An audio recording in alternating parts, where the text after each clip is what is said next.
something to offer.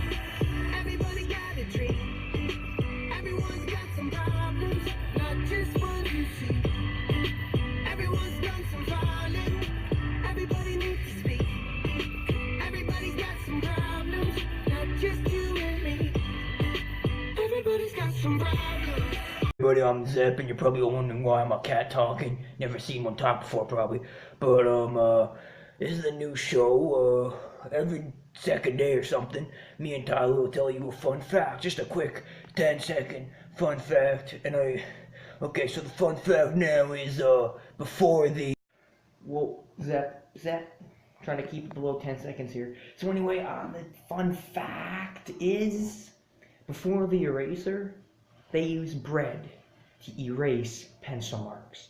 There you go, there's your fun fact. Watch in a couple days for your another fun fact. There's that for you. And myself, Tyler Riedel. Thank you for watching.